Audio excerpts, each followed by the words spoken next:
Well, welcome again. This is the fourth seminar, fifth seminar. I'm losing track here. The fifth seminar on Global Sociology Live. And let me tell you that next Wednesday we will be having with us Xin-Quan Li, who will be talking about Chinese capitalism. But today we are really very honored and great privilege to have with us Walden Bello, world-renowned sociologist from the Philippines. He has written many books about the topic of today, about global capitalism and its many incarnations. Let me just read to you some of his recent books. One, Dilemmas of Domination, The Unmaking of the American Empire. Second, The Anti-Development State, The Political Economy of Permanent Crisis in the Philippines. Global Finance, New Thinking on Regulating Speculative Capital Markets. And the fourth one, all these are recent books, Deglobalization. We should ask him what that is. Deglobalization, Ideas for a New World Economy. Something that we were wondering about actually on Monday. Well, Walden is indeed a world-renowned sociologist, but that is only a fraction of his life. He is a very well-known activist, has been very much involved in various human rights groups, in campaigning for peace. He has organized protests against the WTO. He famously actually managed to appropriate documents from the World Bank. We were in a sort of an escapade, a dangerous escapade that he undertook some time ago.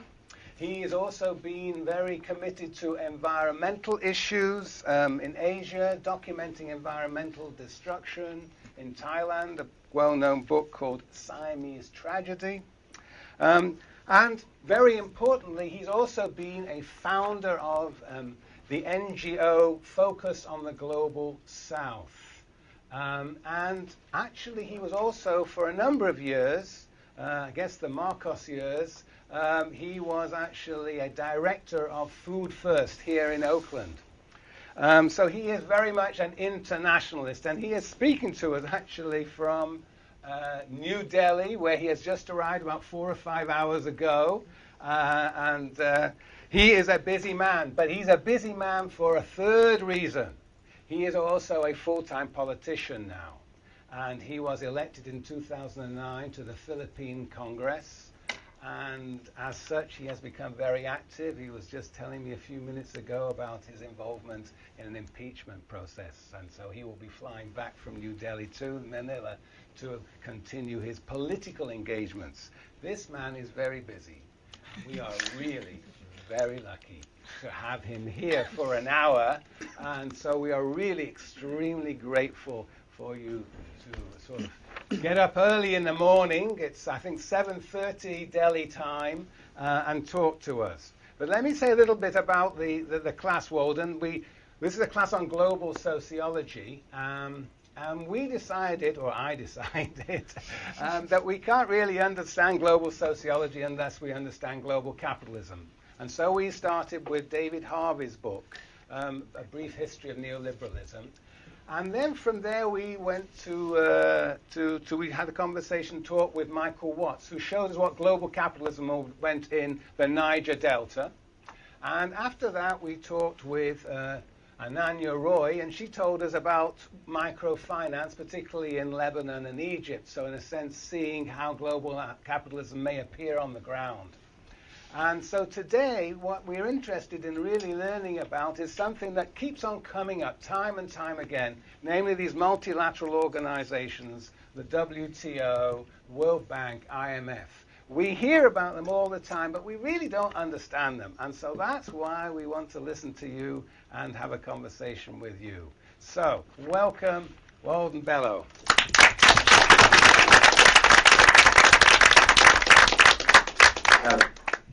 Thank you very much, and I'm very happy to be with you. I cherish occasions like this because I rarely get a chance to teach these days, at least for the last several years.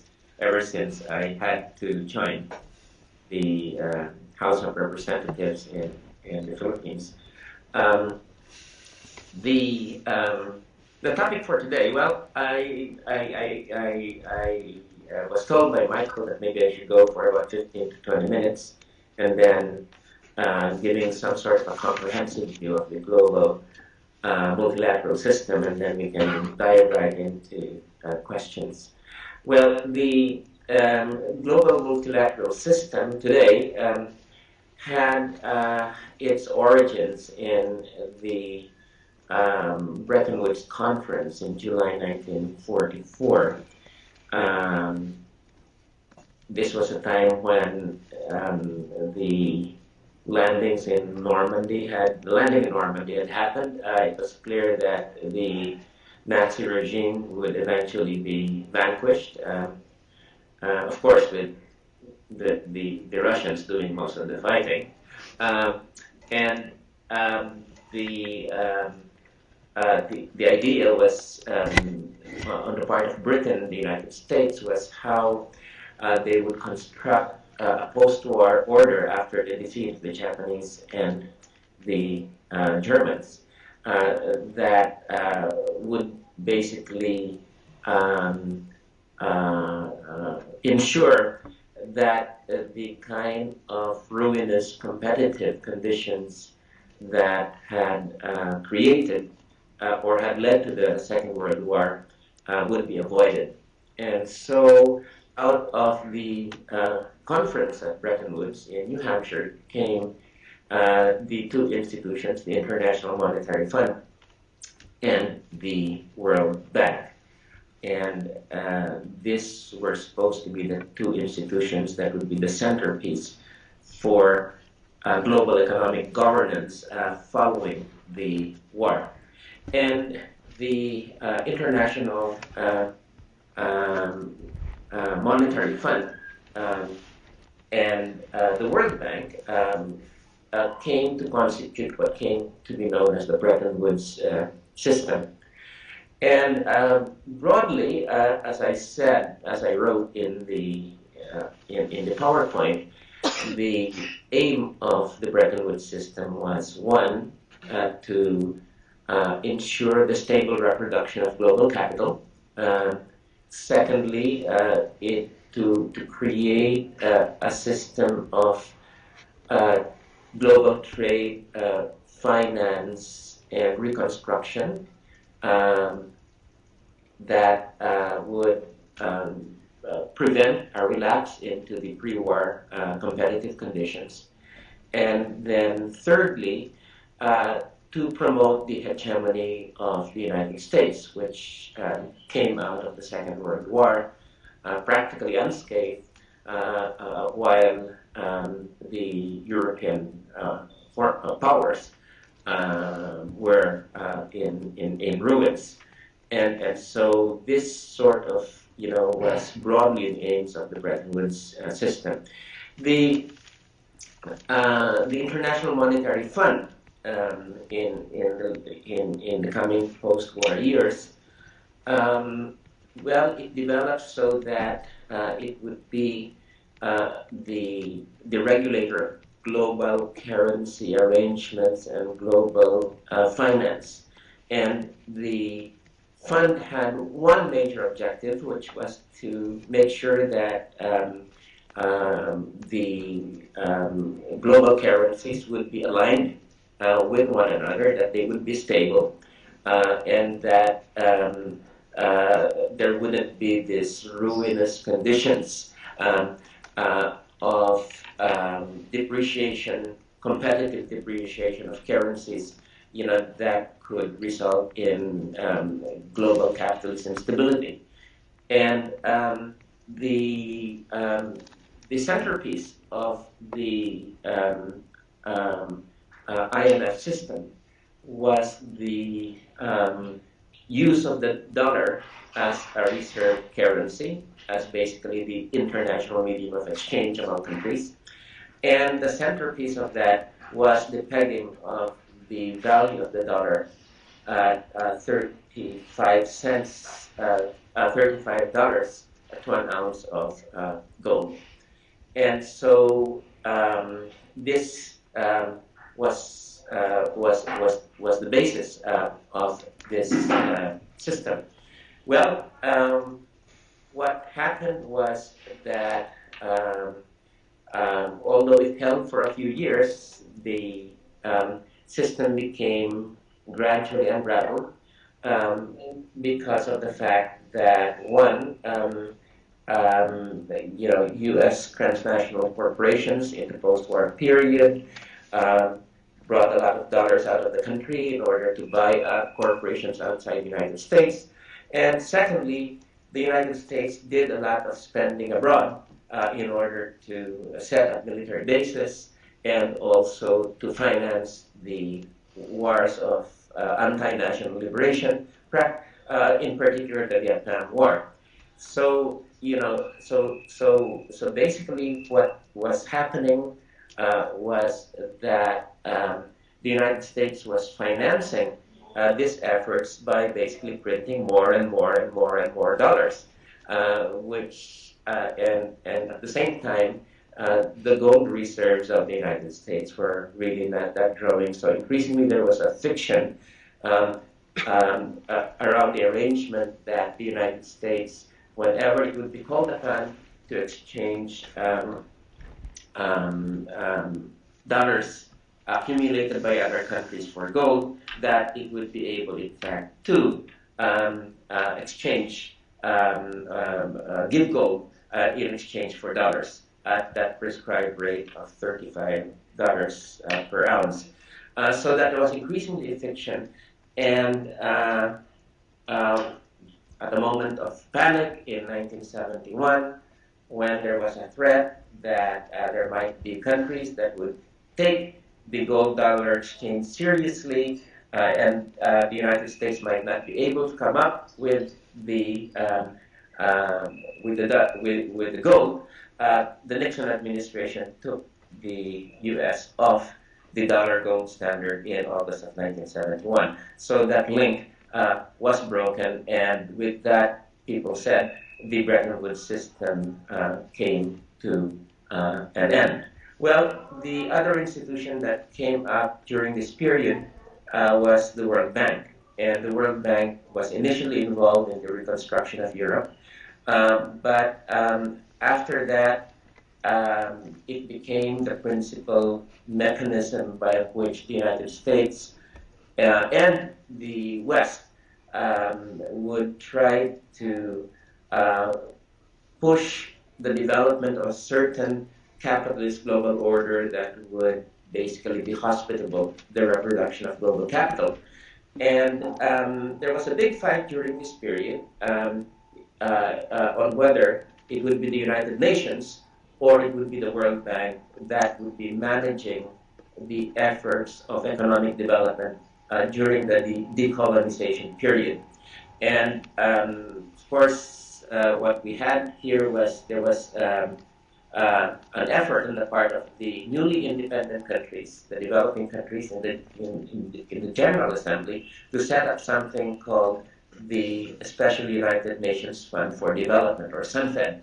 And the idea behind SUNFED was that it would control capital that was raised in the West, in the rich countries, and then channel that into development funds for the newly emerging countries, the decolonizing countries. Now, what SUNFED would have done is put development in the hands of the United Nations. But the U.S., with its allies in Europe, did not agree to this. They wanted full control of both capital and the development process.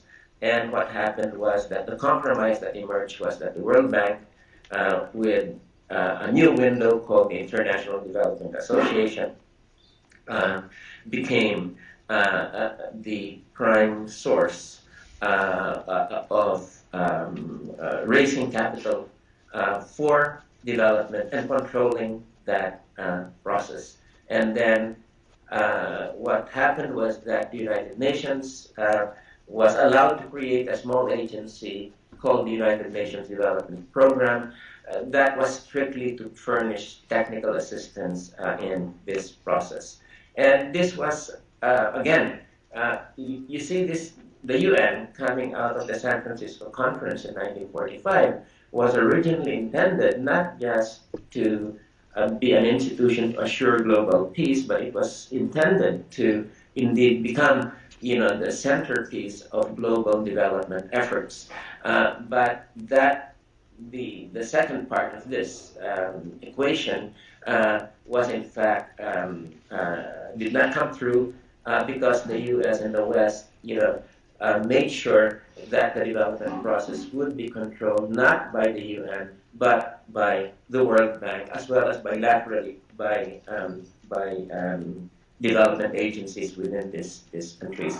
So, so coming then into the 1960s and 1970s, we have, by 1971, the Bretton Woods system has effectively unraveled.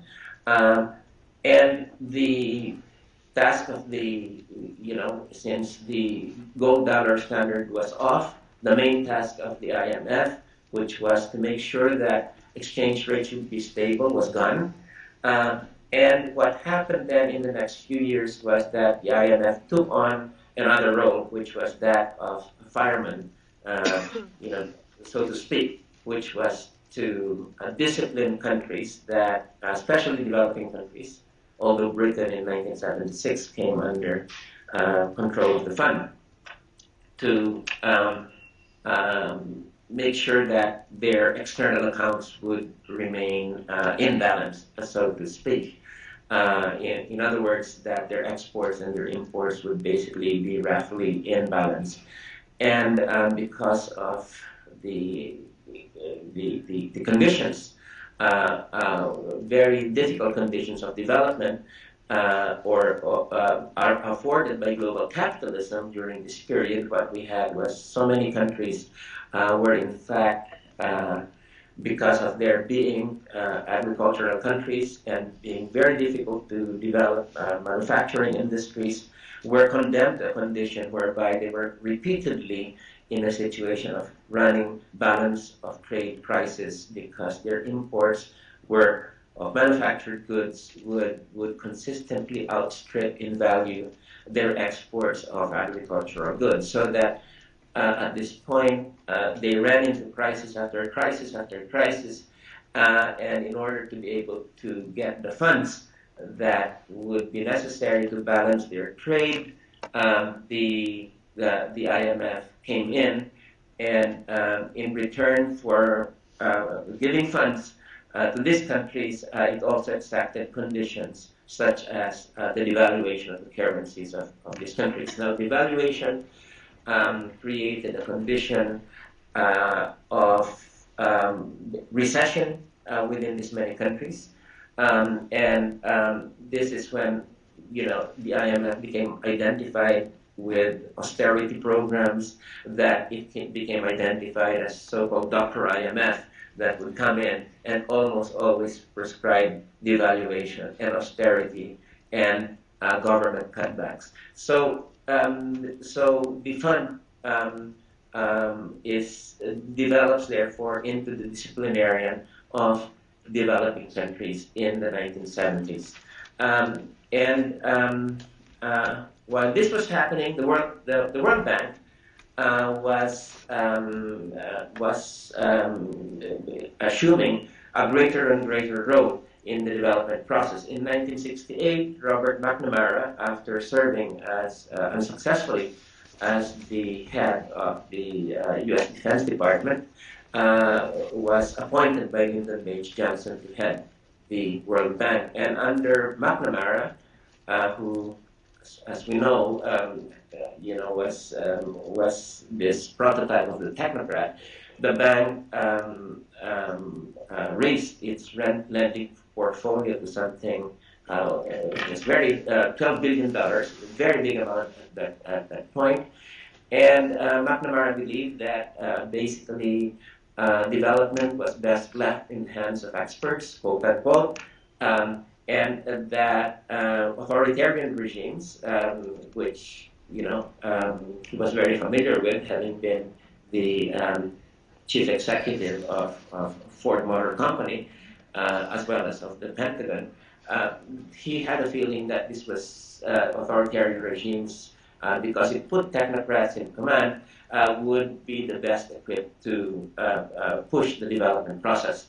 And here, therefore, what we had, very interestingly, during the Mcnamara period, was that the main biggest clients of the bank became military dictatorships or military executive dictatorships, such as, for instance, Ferdinand Marcos of the Philippines. And so Mcnamara promoted this idea of authoritarian development or of authoritarian-led development, even as the bank was paying lip service to democracy. So this is the situation with these two institutions. So let's hope there a bit and say that there was a third institution that was supposed to be the third pillar of the Bretton Woods system, and that was the International Trade Organization, or ITO. This was supposed to have been come into being with the Havana Charter in 1948, and the whole idea was, to create an institution that would sort of govern world trade. But interestingly enough, the U.S. right wing, the Republicans at that point in time, basically threatened to veto the agreement that the U.S. would sign to create the International Trade Organization. And the Democratic administration of Harry Truman decided not to submit it for ratification. So the ITO, because the U.S. right said that subjecting the U.S. to a treaty, to international trade treaty, would be violative of the Constitution, because that would be giving a higher set of laws than the U.S. Constitution, governance over the United States.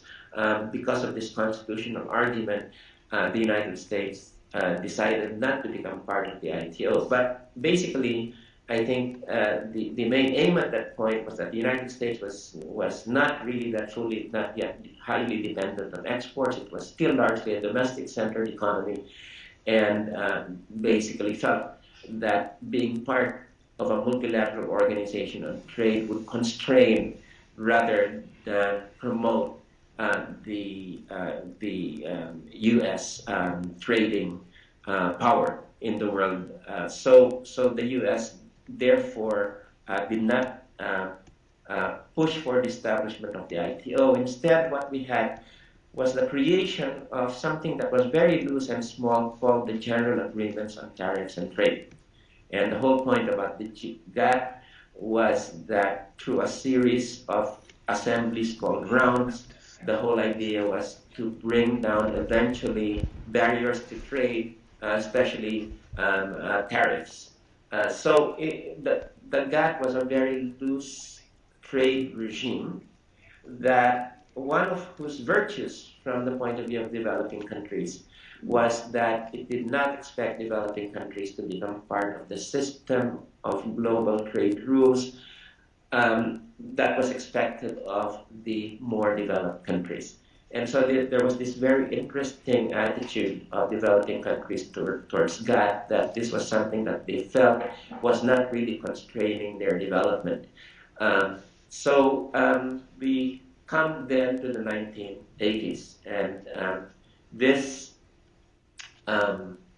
in the 1980s, we had the end in the north of the Keynesian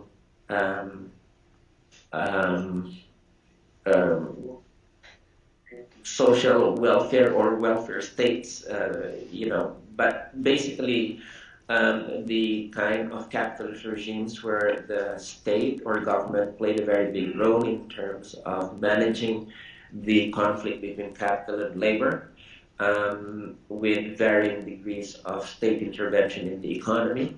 the social democratic kind of paradigm that held in post-war Europe and in the United States to some degree, and in the South, in the third world, this was a time that saw the end of the state capitalist or state-led capitalist regimes, because as we know, coming out of the war, it was very interesting that during that period, it was expected that it was not the market that would lead development, but that government was the central engine of the development process.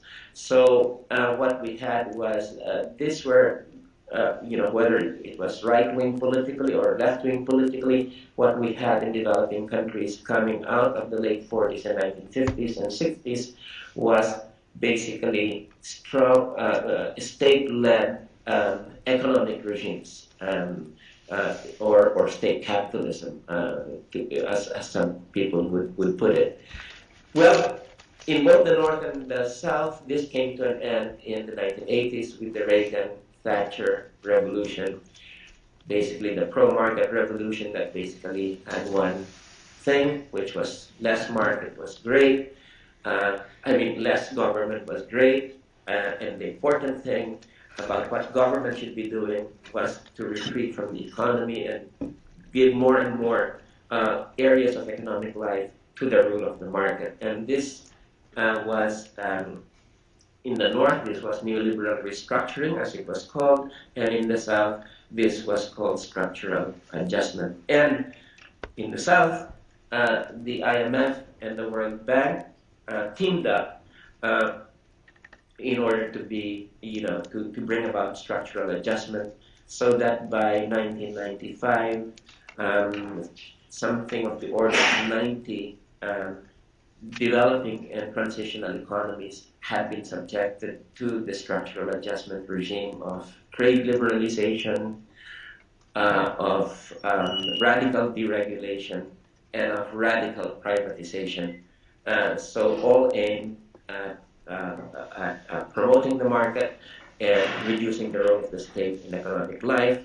In the North, destroying the capital-labor compromise of the post-war period, and in the South, making sure, in social terms, that capital would have stronger sway, and labor would be a compliant tool of capitalist development.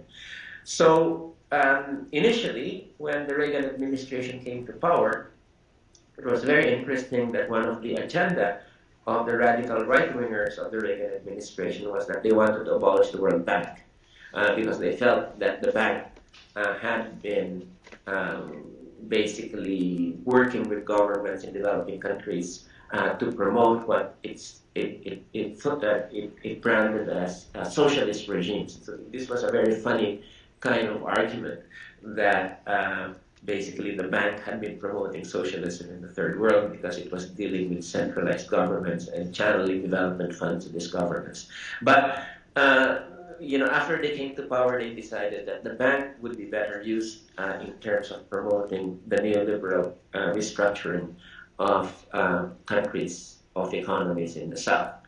So the high point of the neoliberal counter-revolution, as one might call it, was in 1995, when the World Trade Organization came into being. 47 years after it was supposed to have come into being, the World Trade Organization was established. And what was the reason for the WTO coming into existence at this time, when it had been blocked by the United States 2 decades earlier, or more than 2 decades earlier, or several, almost 4 decades earlier? Well, the reason for this is that the U.S. by this time had become much, much more dependent on exports.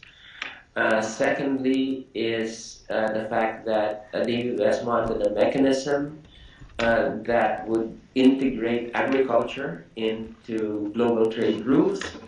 And thirdly, the United States wanted a mechanism by which it could make sure that it could deal with monopolizing intellectual innovation. Basically, this was the so-called intellectual property rights. And if you really look at if you look at the WTO, basically the most powerful agreement within the WTO is a trade-related intellectual property rights agreement. So the WTO basically was came out of the Uruguay round. It's about 19 separate subsidiary agreements that make up this big trade agreement called the World Trade Organization. It also establishes effective and powerful trade dispute settlement system. But the whole point was that the WTO came about because of the changing needs of U.S. capital in terms of assuring global dominance during this period. I was at the first ministerial meeting of the World Trade Organization in 1996 in Singapore. And this was a very interesting meeting because here it was seen that finally we have the centerpiece of the global capitalist system. Finally we had the jewel and the crown. And that now all that was needed to be done was the IMF and the World Bank, global capital, and the WTO would just need to coordinate, and then we would have the best of all possible worlds. And people like me were invited to this meeting as NGOs to witness this celebration of the merits and the future of capital. It was very interesting that there was just this triumphalism that finally this was going to, with socialism having collapsed in Eastern Europe, there was nothing now in the way of a global transformation according to radical doctrinaire capitalism. Well, that only lasted a few years. Walden, can we? So we won't have time for questions. So if you can come to a conclusion yes. soon. Yeah. I respond to that. With 1999, we had the Seattle, and I think most of you saw what happened in Seattle with the World Trade Organization's third ministerial. The WTO was not able to come to its feet, and let me just cut a long story short. And we then come to the Asian financial crisis, a series of financial crises that ends up with the current global financial crisis and global recession. So the kind of world that the multilateral system was supposed to undergird has come into severe crisis within the last 10 years, and the WTO, the IMF, and the bank have also, in this process, also come into a severe crisis of legitimacy. Whether or not they'll be able to get out of that is an open question at this point in time, but I think that you have these three key institutions all suffering a crisis of legitimacy at this point. And the future is very fluid, and I'll just end there. Very good. Thank you very much. Well, that was an amazing tour de force, history of the multilateral organization. So they've set the terrain now for, I think, an interesting set of questions. Now, who would like to begin? There's always a pause at the beginning. Laura. Hello. Thank you for being here today with us. Can you hear, Walden? Yes, I can hear. Thank you. Hi. Thanks for being here with us today. My question is, in one of your articles, you actually proposed as an alternative to this system that is taking place right now, to have a United Nations-led session as one of your recommendations in order to have a better system. However, my concern is how can we be 100% sure that this will be a democratic process, or that it won't be infiltrated by mainly northern politics, since we have the case, for instance, of the Security Council, where there's like these 5 permanent members, one of them being the United States, and who have veto power? Well, my uh, my sense is that this so-called multilateral system, that whether it's in trade or finance or economic development, which is marked by highly centralized kind of bureaucracies, which tend to get infiltrated by, or as you put it, subverted by the strongest power within this global system. That I feel that this kind of replacing one international multilateral organization with another, although it might seem to be more democratic in its principles, my feeling is that that is no longer a viable solution. I think that what we should really be talking about at this point in time are systems of regional cooperation, um, systems of regional cooperation where the center of gravity would be more with the developing countries rather than with the powerful countries of the north. There have been several attempts to establish these systems of regional cooperation recently. One of the things that, for instance, they've been trying to do in Latin America has been ALBA, the Bolivarian alternative for the Americas, which which includes Venezuela, Cuba, and a number of other countries, which are trying to create a new kind of economic arrangement that is not really run according to the principles of global capital, but really more according to the developmental needs of these different countries. So I guess what I'm saying is that the centralized international bureaucratic systems, I think they're under course. And I think we really need to be looking at more regional kind of associations, regional cooperative organizations that are not based on promoting free trade or promoting the free flow of capital, but really on promoting people-centered development in these different regions of the world. Thank you. Okay, very good. Who's next? Phil. Yeah, I wanna ask. Hello.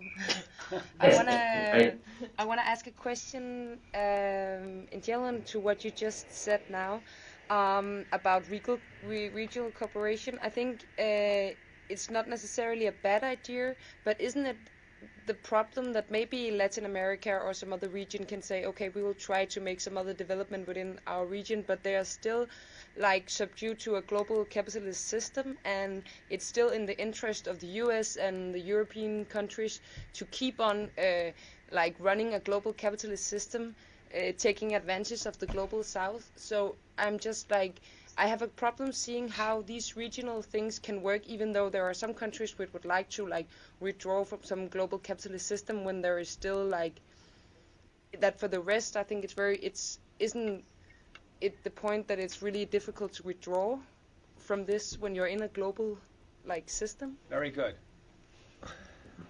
Yes. Well, yes, it's, I see your point, definitely, that, within global capitalism at this point in time, you still have basically capitalist relations of production being dominant.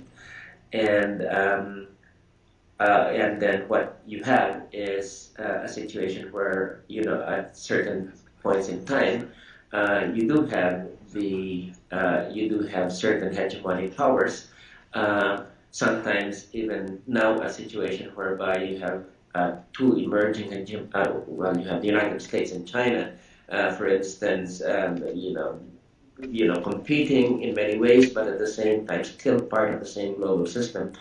Well, that's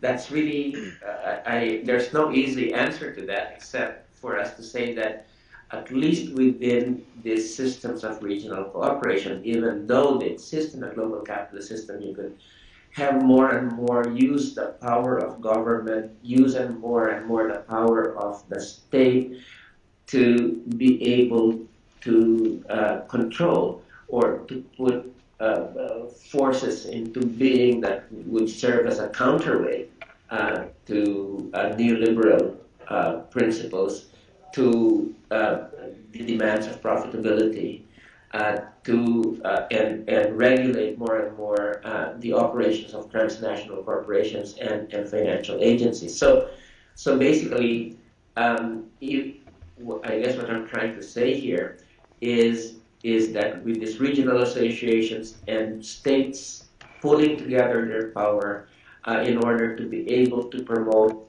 the interests of the people, of the more marginalized sectors of society, we're able to create more and more checks and more regulate the operations of capital.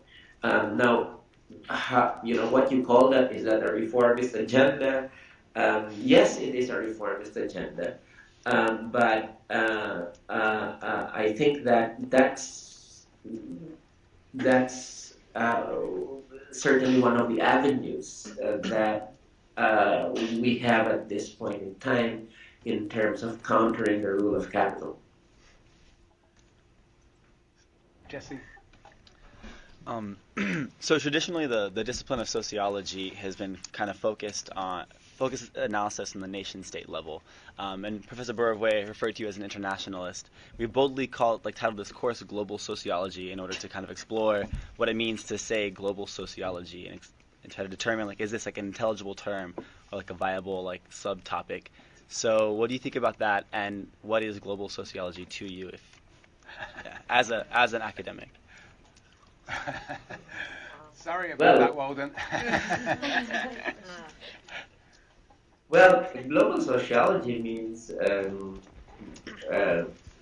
number of things to me. I think that it is, among other things, the study of international power structures. And basically, I think that one of the things that I have focused on for so many years is the way that you, in fact, have international global power structures and relations that transcend the nation-state level and, in fact, drive many of the processes at the nation-state level.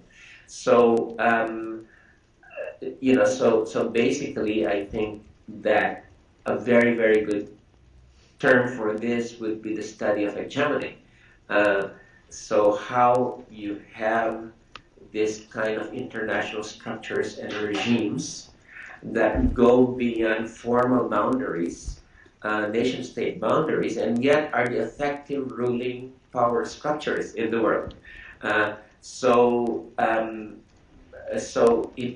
this kind of system of international power structures and domination, the term imperialism was something that was oftentimes used in the past. Now, I think people use the term global hegemony or global, or hegemony. But the whole idea being that you have these formal and informal power structures that serve the interests of certain classes and within and certain nations in which these classes are dominant. So I would say that in fact to understand local and national sociological processes at this point, you have to bring in the international. You have to bring in the global. So sociology has to be global, in my view, because all of these processes really are very effectively, very powerful at the local and the national level, and yet where they come from is from without the reach of the formal nation state. Okay. I don't know whether that makes sense. No, very good, very good. You said a long discussion going on here. Thanks. Now, Lali, do you want to have a... Yes, yes.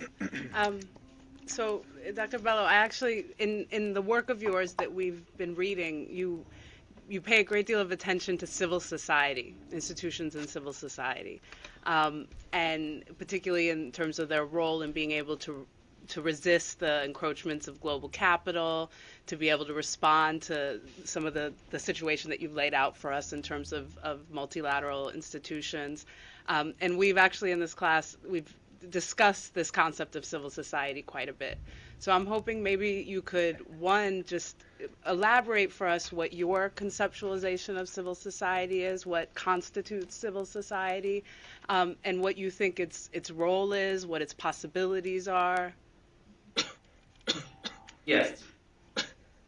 Well, I think in a way, for me, civil society or civil society organizations are organizations of people as citizens. Um, that these are organizations or networks that are not formally political or economic kind of organizations, but are dedicated to the welfare and expanding the welfare of citizens, whether it is dealing with the state as a repressive agent or dealing with trying to regulate transnational corporations or to protecting cultures. So I'm really talking about associations of citizens that are neither the state nor corporate organizations. So I have a very flexible view there for civil society and civil society networks in this context. But these are actors. These are actors that have become almost like the third pillar, so to speak, of international politics within the last 2 decades. And their power was shown very effectively during, for instance, the Seattle protests, in which, coordinated networks around the environment, around workers' rights, around indigenous rights, all came together, although they had narrow sectoral agenda. They came together under basically, I would say, a strong whether they realize it or not, a very strong anti-capitalist kind of agenda. And this was the power that we had shown in Seattle in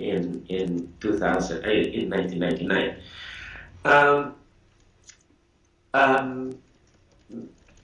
With respect to this, I think that from my own experience, social change, in order to be able to take place, is a combination of work that we do as civil society organizations that are in many ways outside the formal political process or outside the state, but also coordinated with activities within the state and within government itself. I think that what we're seeing is that this kind of flexible working of civil society organizations and political parties that are in many ways formed in the beginning by civil society organization is in fact creating avenues for economic and social change in so many countries, like in the Philippines itself, for instance. So just to use me as an example, since we have to use what is closest to us, my roots are in civil society and in social protest against capital and against repression and authoritarianism.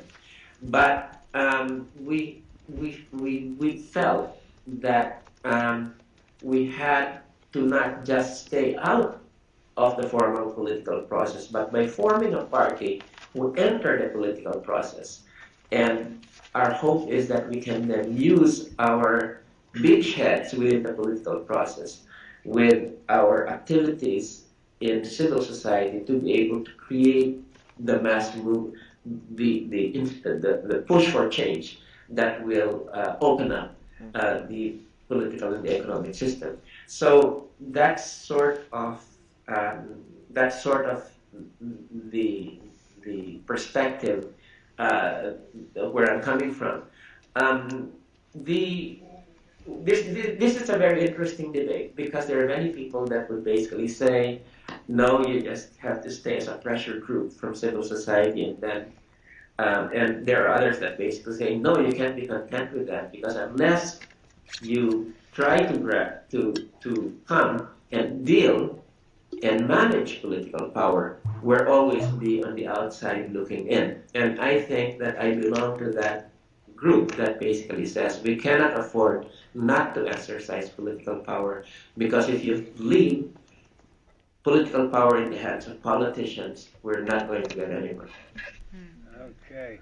Yelena, Um, we've probably got so, time for about two questions. Yes. hello. I would like to ask you one thing. If we adopt this Gramscian framework that consists actually of economy, of the state, and of civil society, where would you position organizations like IMF or World Bank? Would they be part of economy, part of state, part of civil society, or somewhere in between? And what's your opinion about it? Well, the IMF, I guess the best thing to say here is that the IMF and the World Bank are capitalist institutions, are political institutions of capitalism. Okay, just like they're state institutions, but at a global, functioning at this global level. They're effectively the institutions of global economic governance of capital. That's the way that I would see them. That basically they are political. They are state supra state institutions that are needed in order to be able to allow global capitalism to reproduce itself. So you need these political institutions to be able to the infrastructure of capital to be able to reproduce itself. So that's the way that I would see these institutions as essentially political institutions. What to do with them?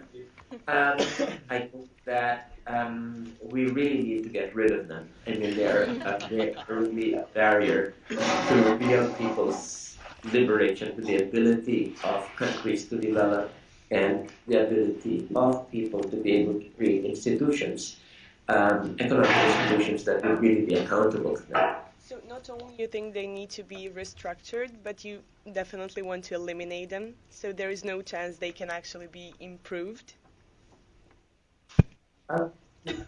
The sense at this point is they're so embedded in capital that that reform is extremely difficult. It's not like there have not been efforts to reform these institutions because there have been in the past. But if you look at the World Bank, there have been over the last 40 years there have been several efforts to reform these institutions, but they've always end up being co-opted. There's now an effort to make, for instance, the World Bank the leader in dealing with climate change, but what we're seeing is instead that the bank is sort of making use of its position to be able to discipline the climate movement with the use or through the deployment of aid funds. So I really am very skeptical about the ability of countries or governments or people to reform these institutions. So these are how we put it up. And besides, we don't need another set of centralized institutions, even if they're non-capitalist or more social democratic inspiration. I really think there's a real problem with these centralized international bureaucracies that that they end up really, even with the best of intentions, they end creating outcomes different from those for which people would like them to be set up for, which is to be more accountable. Okay, so I'm going to have the two. How many questions we got? 3, 4. Can you handle this? Can we want 4 questions, and you can decide what to do with them at Walden? Sure. Okay, Yes. Brian, why don't you start? Yeah, I also have to leave the room. You have to leave the room. How long give it to me so we can have about 2 or 3 minutes, and then I'll have to leave?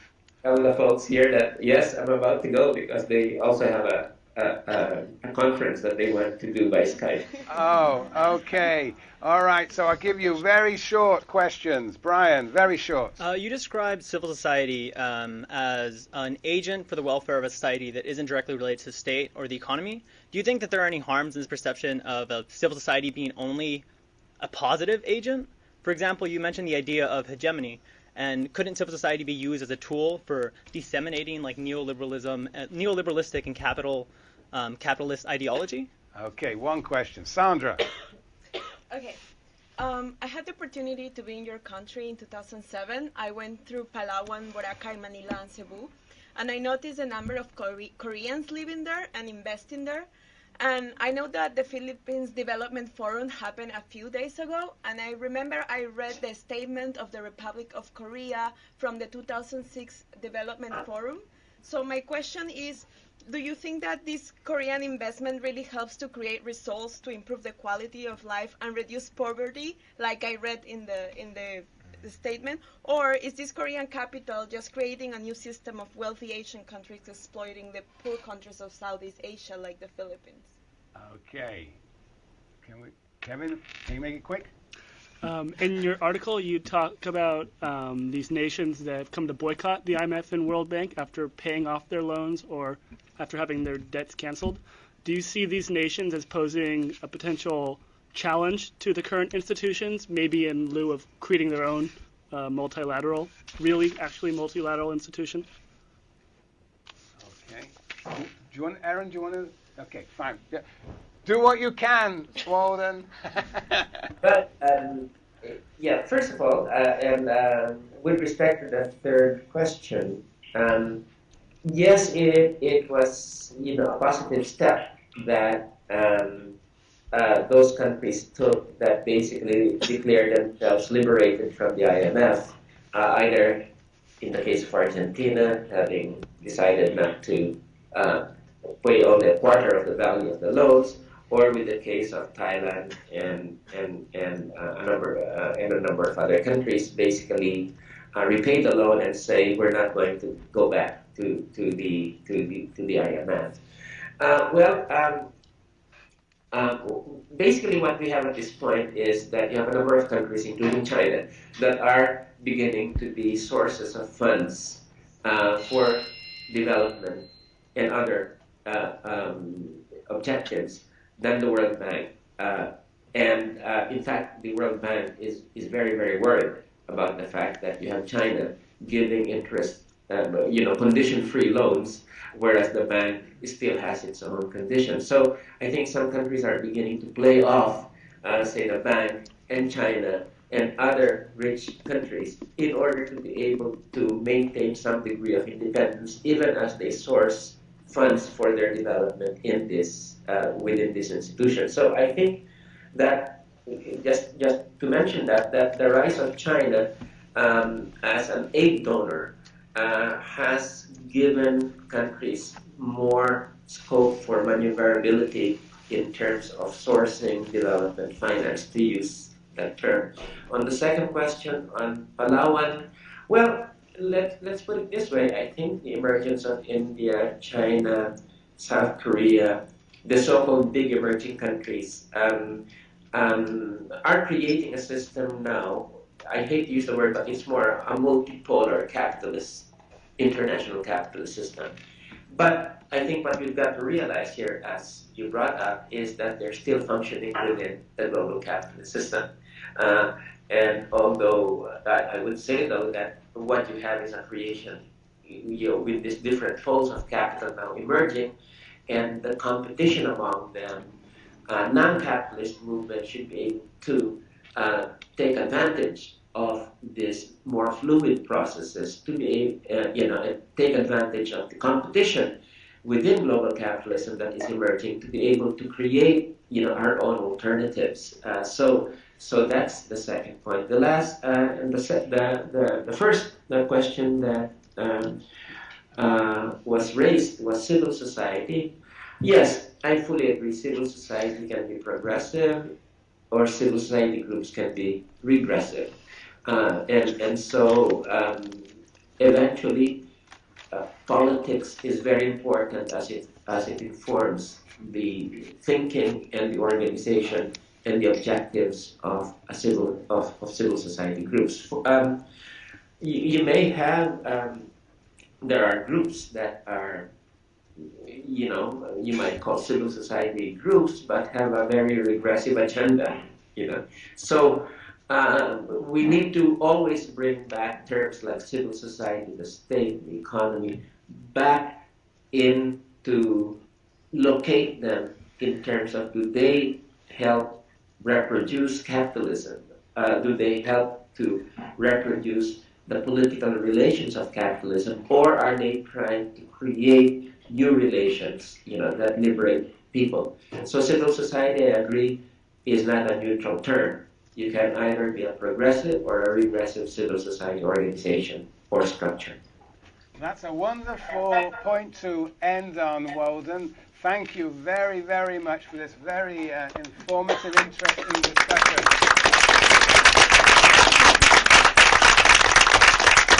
Good luck in Manila.